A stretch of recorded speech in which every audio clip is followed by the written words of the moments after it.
What's up, guys? It's Sports Blitz here, and we're back with another NFL record prediction. Before I get into it, make sure to smash that like button and subscribe. Guys, we're really close to 1,500 subscribers. I believe we're only 11 away right now. So if you could subscribe, that'd really help out the channel. But today we've got the Buffalo Bills record prediction. So jumping into it, we're going to go over their depth chart real quick. They had a lot of departures this offseason, and I mean like a lot of departures. I think that defense thinned out quite a bit. Obviously, they lost Stephon Diggs. I mean, they lost both of their safeties. For some reason, their names just slipped my mind. Micah Hyde and I can't think of the other dude's name for some reason. But yeah, both of their safeties are gone, so that's a big loss in the secondary. So let's go ahead and go over what they do have. So they have Josh Allen, obviously. I mean, top five, arguable top three quarterback in the league. I mean, he's been doing what he does for a while, so they're set at quarterback. Running back, James Cook is coming off a really good year last year.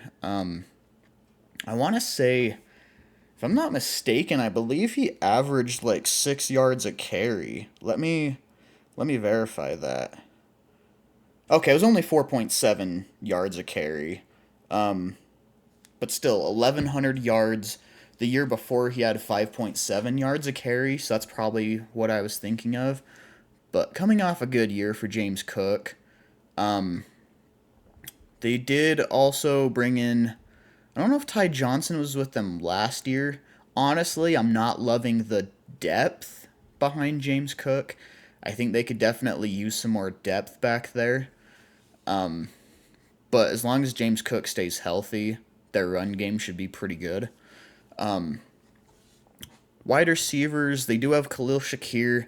I think he's always been pretty underrated. He's the type of guy that can go up and high point the ball and make contested catches. I've always thought he's pretty solid. They also drafted Keon Coleman, who pretty similar type of play style, honestly. Good at high pointing the ball, strong hands. Honestly, I think his athleticism is really underrated. I think some of his value sunk quite a bit during the combine because he didn't run as fast as a lot of teams were expecting. I think a lot of teams were expecting in the 4.4 range, and I want to say he ran like a 4.68, if I remember correctly. The combine was a while ago, so I apologize if the numbers aren't spot on. But he should be good. They also brought in Curtis Samuel, I think a pretty underrated weapon there. I think he'll actually produce really well in that offense. They do also have Marquez Valdez Scantling. I think he's really good at separating. I think he's, really fast, good deep threat. Just, he has questionable hands. He's known for dropping a lot of passes. So you got to kind of worry about that. But if he can clean that up, I think he could be a pretty dangerous weapon for the Bills. They do also have Chase Claypool, who I've heard has been doing pretty well in training camp. I don't know how well. I haven't really seen any videos, but I've heard they really like him over there. So see if they have anything there. Mac Hollins is also pretty solid. I mean, was with the Falcons last year. Not too bad. Really, the only other guy I really want to mention here is KJ Hamler. I think he's a still pretty talented young receiver that I think will be able to compete to make the roster. I don't think they're going to have seven receivers, but even if they have six, I bet he can compete with Hollins and Claypool. So, Receivers, no real like number one amazing guy right there, but they've got some solid weapons. Tight end, they've got Dalton Kincaid, which they drafted last year. That was really big for them. They also have Dawson Knox, who has been a really good tight end for a few years now. So really like that tight end room. One of the best tight end rooms in the league, actually. I don't know a whole lot about Reggie Gilliam because, well, fullback just isn't a very big position in the league anymore. You know, it hasn't been for some years now.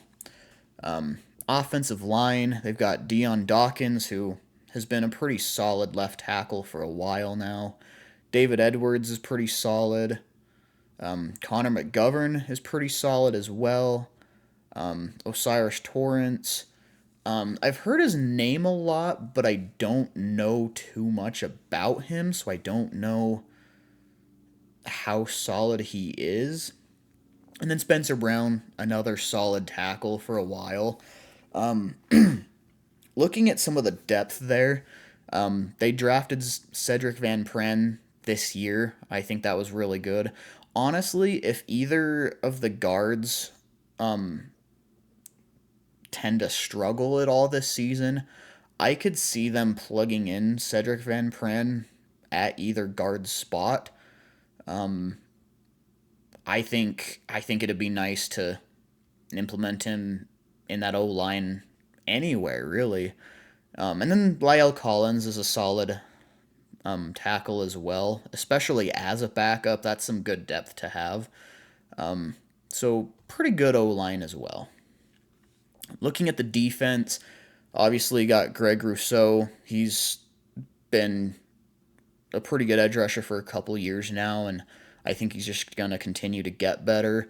We've got Daquan Jones, who going into age 32 or 33, I think it is now. He's getting pretty up there in age, so hopefully he can still perform well on that D-line. And they've got Ed Oliver. We all know about him. Has been a really good D tackle for a while. AJ Epinesa, I think a pretty mediocre D end, but maybe he'll have a breakout soon. They do also behind him have Von Miller. I'm kind of surprised they don't have Von Miller listed as the starter. Maybe it's because he's missed so much time that they figured they'd just give Epinesa the starting role. I don't know, but we'll have to see what happens there during the season. And then for linebackers, I've got Matt Milano. I mean, top 5 probably linebacker in the league. Really solid there. Deion Jones is a really solid backup for him as well, so good depth there. We've got Terrell Bernard. I forget who he was with previously, but another solid middle linebacker there. They've got Nick Morrow. Honestly, don't know a lot about him. Not super impressive linebacker depth right there, but you know, at least they've got Matt Milano and Terrell Bernard. So secondary wise, their corners are Rasul Douglas and Christian Benford. And then obviously they've got Kaiir Elam.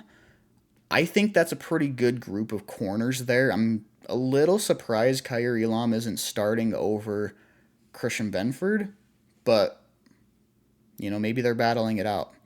Then they've got Taron Johnson as the starting nickel. I think he's one of the better nickels in the league.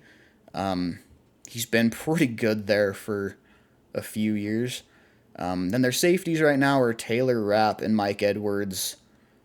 I mean, definitely not the safety tandem they used to have, but they're solid safeties. And then they've got Kareem Jackson and DeMar Hamlin behind them, so you know, guys that can step in if needed. So there's definitely some holes there, but not awful depth for the most part. So let's go ahead and jump on into their record prediction this season. Starting week 1, they're at home against the Cardinals. I think that's a pretty easy win. But then they travel to Miami on prime time. I got to give that to the Dolphins. I think the Dolphins are going to be scary this year. I think Tua is... Honestly, I think Tua is pretty underrated. I think he gets a lot more hate than he deserves. And Tyreek, I mean, he's up there with Justin Jefferson for best wide receiver in the league. But then they have Monday Night Football the next week against the Jags. And I'm going to go ahead and give that to the Bills. If it was in Jacksonville, I could see that going the other way. I think that's going to be a pretty close and honestly pretty good game. But I'm going to give that to the Bills. Then they have the Ravens in Baltimore. I got to give that to the Ravens. I mean, I think the Ravens are going to be one of, if not the best team in the AFC this year. So I got to give it to them. And then they do have the Texans. That one's a tough game to predict. I could see that one going either way.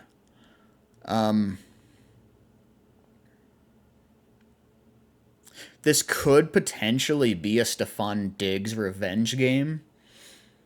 That could be a fun headline to watch. Yeah, I'm going to go ahead and give this to the Texans. But that one I could definitely see going either way. We'll have to see how it goes.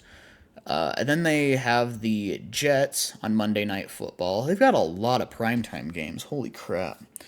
I'm going to go ahead and give that one to the Jets. I think they split with the Jets. I do. So I'm going to give the other game to the Bills there. But then I do think they go on a little bit of a winning streak here, beating the Titans, beating the Seahawks, getting some revenge on the Dolphins. I do think they beat the Colts, and then you know what? I'm gonna give this to the Bills against the Chiefs. If it was in Arrowhead, or even during prime time, I'd probably give it to the Chiefs. But with it being in Buffalo, I'm gonna give it to the Bills. But then coming off their bye, they've got the Niners, who, have probably got to be the best team in the NFC. It's between them and the Lions. I'm going to give it to the Niners here. And then they play the Rams. I'll give this one to Buffalo. I could see that going either way, though. Then they play Detroit in Detroit. I'm giving that one to the Lions. And then I'm going to actually go ahead and say they sweep the Patriots. So, overall, this gives them an 11-6 record. Honestly, given all the departures this offseason and some of the holes, I think that's a pretty solid record. If we're looking at the floor of this team, I think we could honestly look at them losing games like the Jags, the Chiefs, and honestly the Rams. So I think that gives them a floor of 8-9. But then let's go ahead and flip them back. Looking at their ceiling, I think it's possible they could, catch one against the Dolphins. They could win that Texans game. Honestly, I mean, it's possible the Jets could underperform again and maybe they sweep them there. I think that's probably the most I could really give them this year. So I think 14-3 would be the ceiling, but I think 11-6 is a pretty solid prediction there. So let me know what you think of this prediction in the comments section below. Again, make sure to smash that like button and subscribe, and I'll see you next time. Later.